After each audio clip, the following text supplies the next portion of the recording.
Pemberian tambahan tunjangan uang muka mobil pejabat ditenggarai sebagai tindakan mencari kawan dari pemerintahan Jokowi. Ternyata Perpres penambahan tunjangan ini bermula dari surat Ketua DPR RI. Peraturan Presiden nomor 39 tahun 2015 ditandatangani oleh Presiden Joko Widodo 20 Maret 2015. Perpres ini berisikan tentang kenaikan tunjangan uang muka bagi pejabat negara untuk pembelian kendaraan perorangan. Diketahui kemudian Perpres ini berawal dari surat Ketua DPR RI Setia Novanto kepada Presiden RI Joko Widodo. Pada 5 Januari 2015, Ketua DPR RI Setia Novanto melalui surat nomor AG 00026 DPR RI 2015 meminta dilakukan revisi besaran tunjangan uang muka bagi pejabat negara dan lembaga negara untuk pembelian kendaraan perorangan yang dalam Perpres nomor 68 tahun 2010 ditetapkan sebesar Rp116.500.000 disesuaikan menjadi Rp250 juta. Dalam surat tersebut dinyatakan alasan perlunya dilakukan revisi adalah terus meningkatnya harga kendaraan dan dalam rangka penyesuaian kendaraan dinas bagi pejabat negara eselon 1. Terhadap surat tersebut, Sekretaris Kabinet Andi Wijayanto melalui surat nomor B49 Seskap 01 2015 tanggal 28 Januari 2015 menyurati Menteri Keuangan Bambang Brojonegoro menyampaikan permohonan pertimbangan atas usulan Ketua DPR dimaksud.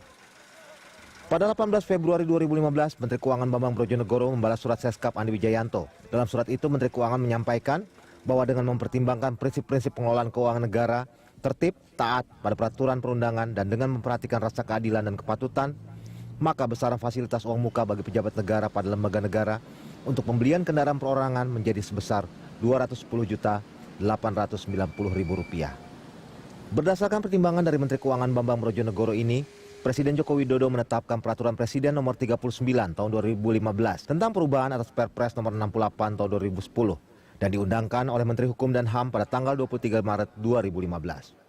Adapun yang dikenakan fasilitas adalah pejabat negara pada lembaga negara, yaitu anggota Dewan Perwakilan Rakyat, anggota Dewan Perwakilan Daerah, Hakim Agung, Hakim Mahkamah Konstitusi, anggota Badan Pemeriksa Keuangan, dan anggota Komisi Yudisial.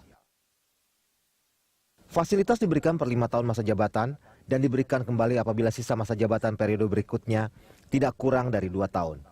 Artinya, per 5 tahun akan ada pengeluaran lebih dari negara sebesar Rp84 juta dikalikan hampir 700 orang yang jumlahnya mendekati Rp60 miliar. Tim Liputan, Berita 1 TV.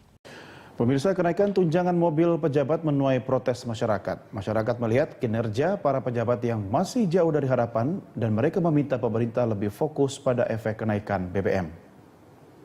Jujur sih saya nggak terlalu komentar banyak lah kalau memang tunjangan pejabat atau apapun itu mau dinaikkan.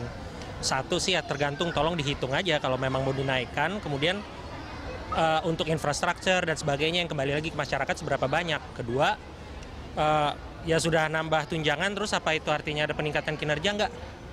Keywordnya sih itu aja bagi saya, karena saya sih bisa paham, oke kalau mau ditingkatkan tunjangan, mungkin fasilitas atau apapun karena BBM naik ya standar sama aja orang di mana-mana karena BBM naik, kemudian ya income tentu harus ditambah. Cuma pertanyaan baliknya kan selalu itu, terus yang balik ke masyarakat apa?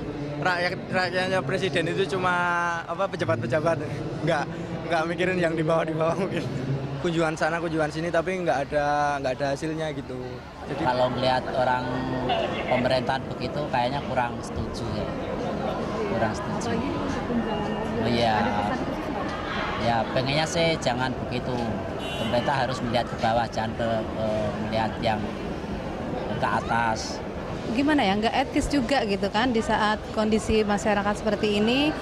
Sekarang kan apa-apa naik ya, bensin juga udah mulai naik kan.